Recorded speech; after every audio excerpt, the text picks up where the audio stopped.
What's going on, guys, and welcome back to WWE Network and Chill, where I, Graham G.S. and Matthews, break down all the original content I watch on the WWE Network. Today we're talking the premiere edition of WWE Timeline, focusing on the feud between Daniel Bryan and The Miz. Now, this show was announced a couple of days ago. Not many details were kind of released on what this show would be about. I did come to find out soon before premiere today, or rather on Sunday, whenever this is going up, that it actually wouldn't feature any new footage from the wrestlers commenting on the feud, talking about their rivalry, how it elevated them to new heights, blah, blah, blah, blah, blah. I know they did a show similar to this many years ago. I don't know if they featured any new footage on that. I feel like they did. It was called, generic enough, WWE Rivalries on the WWE Network. That might have been like late 2014, early 2015. It was a good show. I enjoyed this format a bit more. And maybe because it was more current, it covered a rivalry that wasn't, for once, The Rock versus Stone Cold Steve Austin, or Stone Cold Steve Austin versus Vince McMahon or whatever. It was a feud within the last decade. So I'm sure they might use Timeline to focus on feuds from years ago, which would be cool. But for me as a fan, having started watching in 2008, I thought it was cool for their premiere episode, the debut show, to be on a feud that was a bit more recent and relevant and modern. But anyway, like I said, if I had any one criticism of the show, was that it did not feature any new footage. And they do go pretty in-depth with the feud. It's not just like, oh, they feuded for a little while in 2010 or blah, blah, blah. Like, they go really in-depth with all the major moments and matches that transpired between the two, and even moments that you forgot about in between, like the 2010 and the 2016, 2017, 2018 feud. They showed some clips of the two teaming up in 2012 and going at it in tag team action and facing off in various singles matches, late last year and stuff like that. So I thought that was cool. This episode specifically was called Whatever It Takes, and that kind of ties into the theme at the end that Bryan did whatever he needed to do, whatever it took, to regain the WWE Championship, eventually heeding the advice of his former bro, The Miz, to regain the WWE title in 2018, and that's where this thing kind of ends. But it does start way back when in 2010. Now, before we get to 2010, before we get to the whole NXT stuff, they show the rise of The Miz and WWE, starting out on Tough Enough and experiencing tag team success alongside John Morrison, becoming United States champion.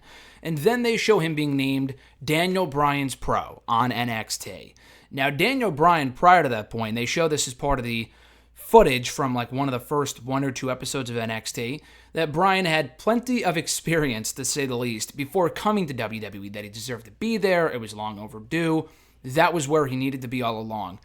Bryan started wrestling in the late 90s, 99, 2000, I want to say, is when he made his in-ring debut.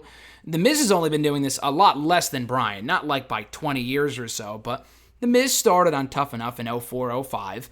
Eventually didn't really become a full-on wrestler until like 06 on the WWE main roster. By 2000, when Bryan was starting to wrestle, The Miz was on reality shows. He was on The Real World. He was on MTV and stuff like that, So I could totally understand. I mean, I wasn't a part of the quote-unquote IWC at that point, so I didn't really see the issue with Miz being the pro of this guy that had just arrived in WWE. Ignorant old me, not knowing that Bryan's history has been so deep in WWE prior to signing his contract in late 2009, early 2010. So Miz becomes Bryan's pro on NXT. And I forgot to mention this earlier, but the whole episode is narrated by Mauro Ronaldo, which is really cool, because Mauro is great. He is really, really good on NXT, but I do wish that they could utilize him more and stuff like this. So as the narrator, I thought he was perfect. He was a perfect person to narrate this thing. And they've brought in some good narrators before, like Michael Rappaport did, not the last, maybe it was The Last Ride. He had narrated something else recently. They had Mean Gene doing the story time a number of years ago. They had someone else doing, I forgot what, was it Untold? Maybe it was Untold that Michael Rappaport was doing. But either way, they bring in a lot of good narrators. I thought Ronaldo was perfect for this show, just because of the history and the details and the specifics and stuff like that. Thought it was great. So anyway, back to the NXT stuff between Bryan and Miz. They mentioned how Bryan's experience really was what drove a wedge between Miz and Bryan right from the get-go. Bryan embarked on a major losing streak, losing to literally almost everyone in that show. And I think he finally won a match Was his first win beating The Miz on Raw? I feel that's what it might have been. Like, I know they had their big Night of Champions match, which I'll get to in a moment, but I feel like they had a match on Raw where he won either by a roll-up or by count-out. I know he had a match on Raw with Batista at one point. Yeah, way before the 2014 stuff. They had a match on Raw like back in 2010, which is kind of crazy when you think about it now, a decade ago. Maybe he won like a multi-man match in NXT. I don't remember, but he lost the majority of his matches on the show. I think largely because the officials and the company, whatever, didn't want him to win. Now, I think at that point, this changed later on with the other seasons. I think specifically with Season 2, which is how Caval won the whole show. Season 1, I mean, I don't know how much of a shoot this was, how legit it was, but the voting process was entirely dependent on WWE, not the fan voting. Maybe it was for like the finale. I don't think early on it was. I think it was all dependent on the votes from the pros and who they thought should be removed and who they thought should be eliminated and whatever. They went off the wins and loss records. They went off of certain, challenges and whatever. So I think that was why Bryan was eliminated, because he didn't win any matches. He barely won any challenges. So it made sense for him to be eliminated, despite the fact he was the most popular guy, it seemed, on the entire show. So he loses a lot. He comes back. They didn't show the fact that he stuck around for a little bit. He debuted as part of the Nexus. Now, they don't show that. They do allude to it, though, that he got eliminated from NXT, got fired. And in the meantime, while he was gone, the 2 months that he was absent from the company, The Miz, lost the United States Championship, regained the United States Championship, became Mr. Money in the Bank, and was pegged to be the big mystery man on Team WWE against the Nexus at SummerSlam 2010.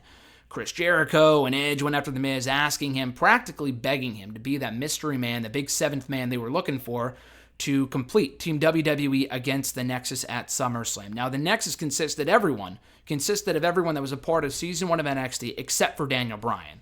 Now, Bryan would have been in the Nexus. I don't know if he would have broken away at some point. I imagine he would have, but he was fired after night one, after spitting in the face of John Cena, and more specifically, choking Justin Roberts with his own tie, in an angle that wasn't really his fault, even though it was on TV.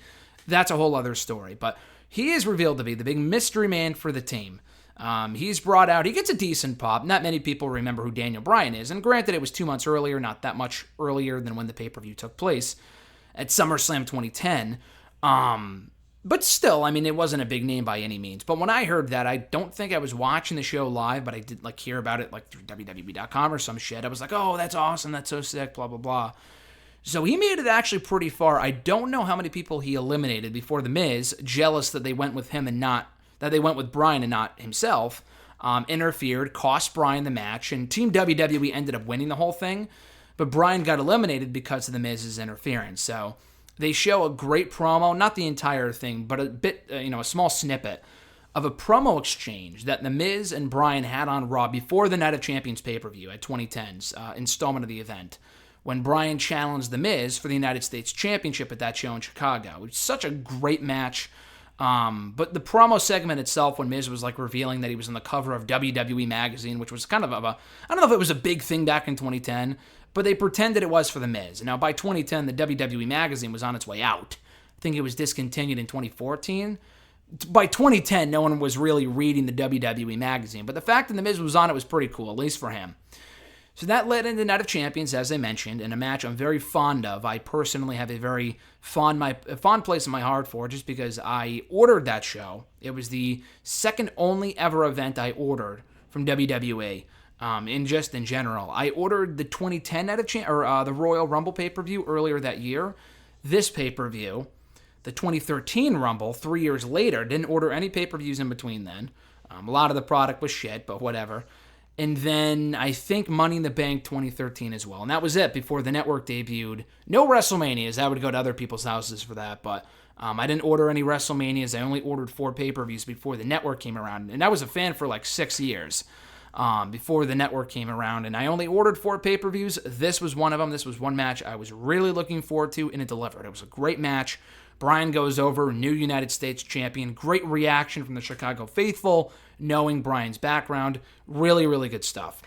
So while Bryan enjoys a pretty decent reign as United States champion, I had some great matches with Dolph Ziggler on pay-per-view, a great triple threat submissions count anywhere match at the Hell in a Cell pay-per-view, which sounds completely ridiculous, but it was actually a really, really fun match.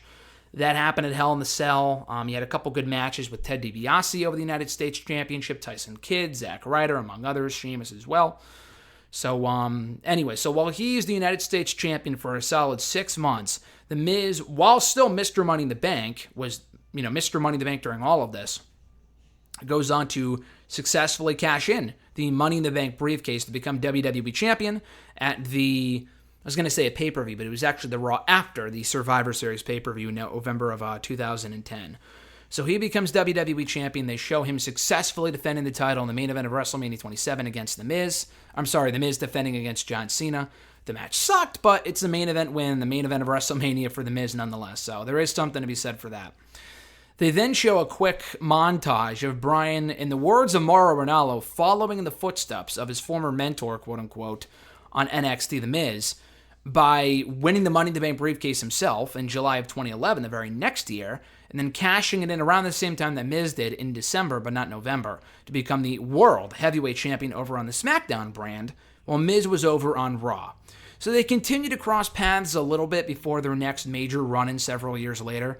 They showed snippets of them when, Bryan was in Team Hell No mode, in late 2012. Bryan became Tag Team Champion, and they both won Tag Team titles. Miz became Tag Team Champion again with Damien Sandow in late 2014.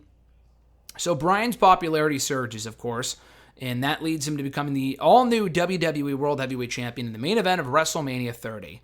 The very next year, both of them by that point had won the Intercontinental Championship several times over, specifically Miz, but Bryan as well.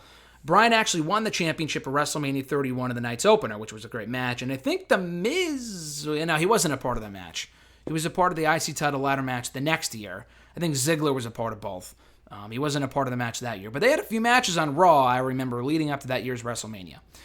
Anyway, so he's, of course, forced to relinquish it before he can get a real run with it due to suffering an injury, which ended up leading to his retirement.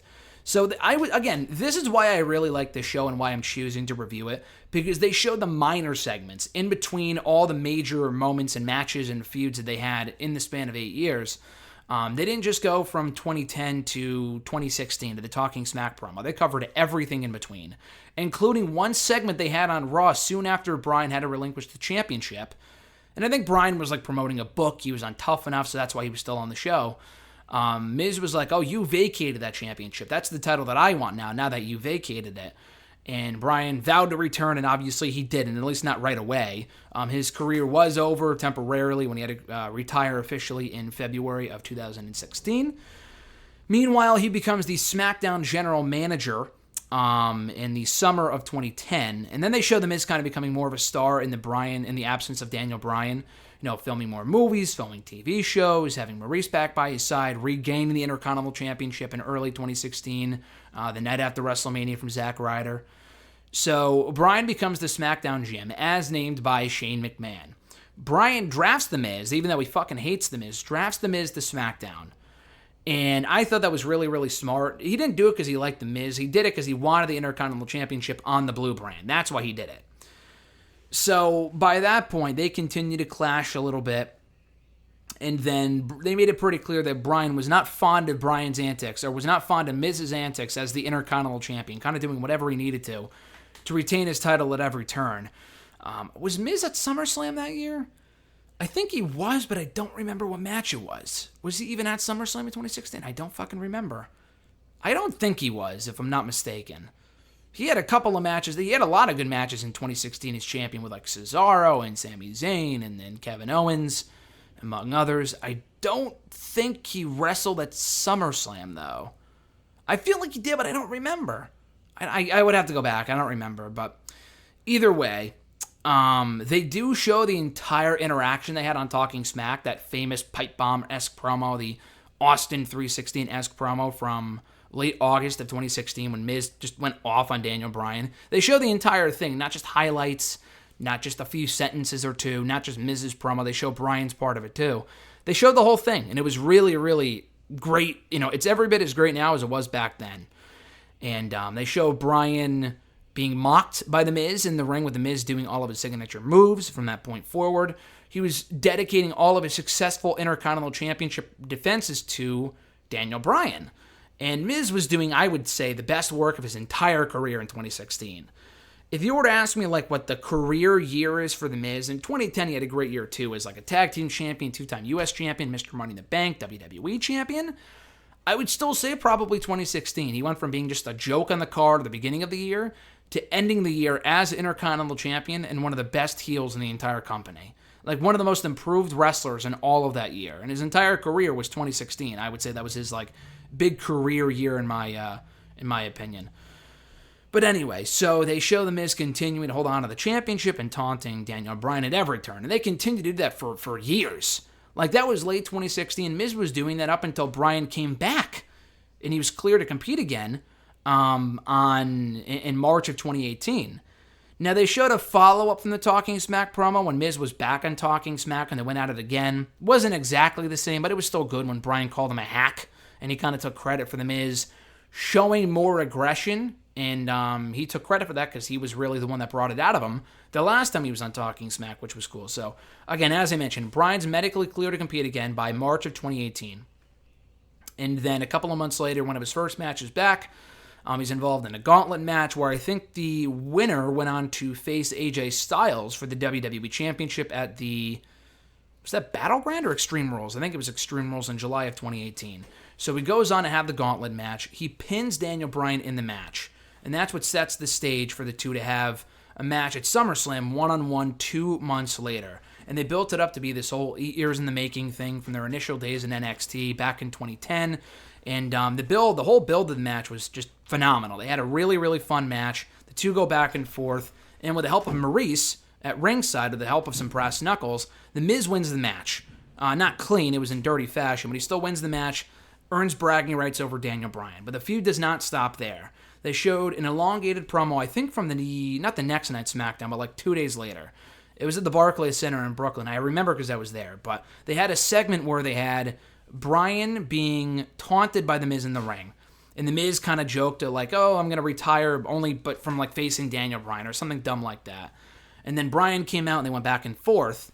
And then I think Maurice had called Bryan like, oh, you should be Daniel Bella instead of Daniel Bryan, going off his wife's last name. And that was what brought out his real-life wife, Brie Bella. So that set up the mixed tag team match for the Hell in a Cell pay-per-view the subsequent month. Not as good of a match as the Hell in a Cell or as the SummerSlam one-on-one match, but it was still solid. The heels went over after Maurice pinned Brie Bella, and Miz once again gets bragging rights over Daniel Bryan. So again, the feud continues to escalate from there. They meet in a blow-off match at Super Showdown in Melbourne, Australia, early October of 2018. The thing with the match, what really disappoints me about that match is that it was only literally like 2 or 3 minutes long. And the winner of that match earned themselves a future opportunity to compete for the WWE Championship at a later date.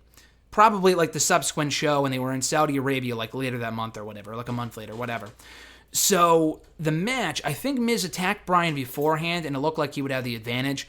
Bryan gets beat up for 2 to 3 minutes. Pins The Miz with an inside package, like a small package, and wins the match.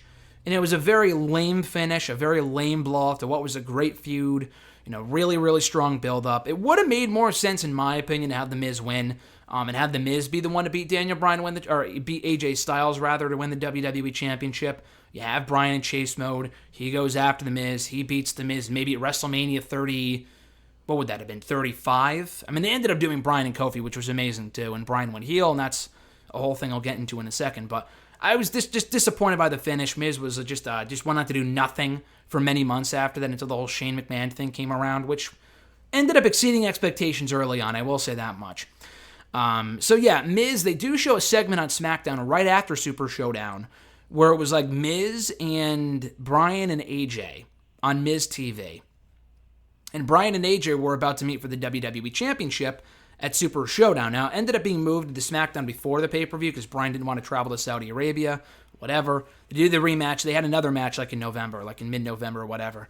But they had a segment on Miz TV right before Bryan and AJ went at it for the WWE Championship where they showed The Miz asking for a rematch against Daniel Bryan, saying that, listen, you beat me with a small package. I don't think you beat me fair and square. I wanted their opportunity to face you for that WWE Championship opportunity. He never actually ended up getting it. Bryan ended up beating AJ for the WWE Championship a month later, went heel in the process, low-blowing AJ, hit him with the flying knee or whatever the fuck it's called, wins the WWE Championship, and then soon after that, as they should have, they had Bryan appear as a guest on Miz TV to explain his actions, why did you do what you did, explain the heel turn, blah, blah, blah. And Bryan essentially admits to heeding the Miz's advice and saying that you kind of led me down this path to embrace my inner cheater or whatever, with Miz saying that, listen, you listen to me after years and years and years and years of me telling you to cheat, take the shortcut, do this, blah, blah, blah, in order to become a star, in order to become a top name, you need to listen to me and take shortcuts. And eventually Bryan got to that point, winning the WWE Championship from AJ in that exact same fashion. So Bryan admits to it, and that was about it. That was kind of the ending of this whole thing, which I was kind of disappointed about, but it's not that big of a deal. Miz just kind of took credit for Bryan taking the underhanded route, and that was it. Now, what they don't really show, and they kind of show a quick clip of it, and Miz mentioned that he wasn't fooled by Bryan's facade, blah, blah, blah. And Mauro mentions that it led to a mutual respect between the two. What I was kind of disappointed about, at least not in this episode, but that they never revisited that feud, but with the roles reversed. Now, I know some people were sour on it at the time. I thought Bryan and Miz would make the perfect match, would make for the absolute perfect match at WrestleMania 35 for the WWE Championship with the Miz as a face. And some people weren't entirely high on that idea early on, just because the idea of Miz as a babyface again after it failed in 2012, 2013, 2014 wasn't that enticing on paper. But Miz went on to become a pretty believable babyface in early 2019, going into WrestleMania. He was at the peak of his popularity as a fan favorite. He fucking lost to Shane McMahon, which made absolutely no sense. They had him lose the rematch like a fucking loser at the Money in the Bank pay-per-view a month after that, too. And then it was all downhill from there. And he ended up, getting back on track with the John Morrison team, and now he's a loser again. Just doesn't make sense to me. But anyway, I thought it would have been cool if they revisited that feud one more time, with Miz now becoming champion for the first time in almost a decade, by beating Daniel Bryan, with the roles reversed. I thought that would have been cool. They didn't do it, whatever. But this kind of ends on an anticlimactic note because that was it. Bryan just kind of admits, like, yeah, you did lead me down this dark path. And you would think there'd be more from them. You would think they would rekindle that feud. They never did. They are on the same show now. Miz is back on Smackdown. Bryan's on Smackdown. I mean, Miz is back to being a heel. Bryan's back to being a babyface. It would kind of be rehashing it if they did it again. And Miz really doesn't mean anything right now. Bryan's not around. He's quarantining, whatever. He's not at the tapings. So it doesn't really make sense to do it anytime soon. But at some point, I would like to see another match or two between the two. I know they had a match or two late last year. And Miz was made to look like a complete fool at that point. They were both feuding with The Fiend. Miz lost to Bray Wyatt at the TLC pay-per-view. They teamed up on an occasion or two. And I think Bryan ended up beating Miz to earn another opportunity at the championship at the Royal Rumble pay-per-view this past January. And that was kind of the extent of the interaction, so I don't really blame them for not covering that here. But this was still very good. I still thoroughly enjoyed this. There was a lot of history there between Daniel Bryan and The Miz, even in between all the major moments, and I was really glad they touched upon that. But yeah, this was excellent. So it's about 44 minutes in length. I'm looking forward to the next episode. As I've said before, I wasn't really sold on reviewing it just because I wasn't really sure what this would consist of. Like, for example, the best of, compilations or whatever. They're good, but they're only matches. Like, it's no new footage. It's just like the best of Jeff Hardy or the best John Cena WrestleMania matches, blah, blah, blah. Those aren't really worth reviewing. They're like 4 hours in length. I'm not going to really talk about that shit. But this didn't feature any new footage from Miz and Bryan, but it still was really, really good. And I thought they did a great job of kind of taking a trip down memory lane, revisiting all the major and minor plot points in this near 9-year, now decade-long feud between The Miz and Daniel Bryan, which I thought was really, really cool. So check it out right now on WWE Network, WWE Timeline, whatever it takes. Be sure to check out all my other videos here on the channel like this video. Drop a comment, share the video, and subscribe to the channel for more content. Assuming this drops on Friday, which is my current plan, and you would know by listening to it on Friday. Saturday should be my latest Smackdown review, and Sunday I'm not exactly sure yet. Probably a new R-Truth game show review. So keep an eye out for that this coming weekend. Be sure to check out WrestleRant.com. Just recently made the move from nextdaywrestling.net to WrestleRant.com. New look, new feel, new features, stuff like that. Be sure to check that out right now as well. I'm going to create a playlist for the WWE Timeline reviews after a second episode goes up. Until then, this will probably be in like the miscellaneous, like the WWE specials playlist. And when a second episode comes out, which I assume would be hopefully soon, if not like next month or whatever, I'll create a playlist for it like I did with the R-Truth game show. So until then, guys, have a great rest of your weekend. I'm Graham Jason Matthews, and I'll catch your ass down the road.